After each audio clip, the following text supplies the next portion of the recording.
Good morning po. Sir, question lang. Regarding sa claim na ibinigay kanina. Hindi ako nagkakamali, this was December 4 pa nangyari yung aksidente. Pero ano naging meron na umabot pa ng almost 2 months to release this 200,000 claim?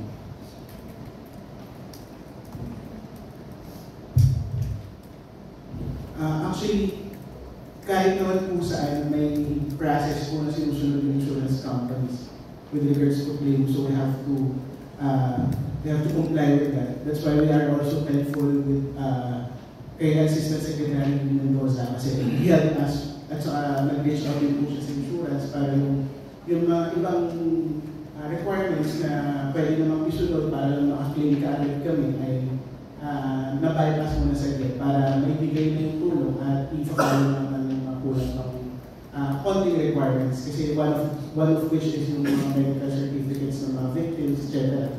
So, medyo mahirap din coordinate. Hindi lang kami yung mag-provide nun. Kailangan din namin mag-coordinate sa victims. But, salamat sa tanong na yan. Kasama yan sa ating review. Kasi tama ka naman. Kung matagal pa yung claim. Immediate assistance nga. Kasi na yung kabayo ko. Wala ko yung damo.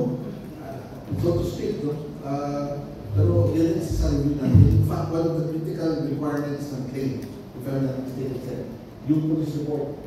Diba? Yan ang pinag-usapan namin ng Insurance Commission. Pati MMDA, pumasok kami po dyan. Kasi, pag kami aksidente sa daan, sabi, may truck involvement, kinagpunan. Minsan yung police, hindi naman on-site eh. Hindi ka agad-agad nakakarating. Minsan, natatrack na yung police.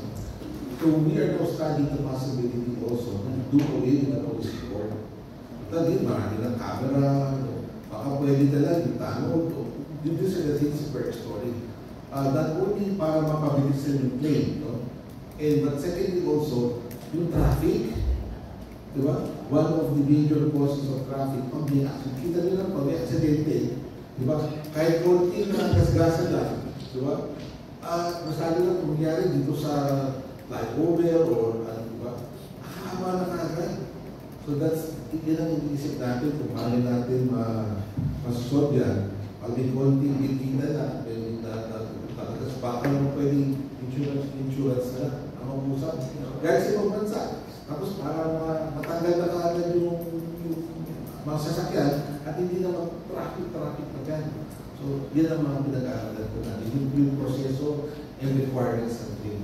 Timing is everything sa ating dito. The sooner it comes out, the better. For the moment,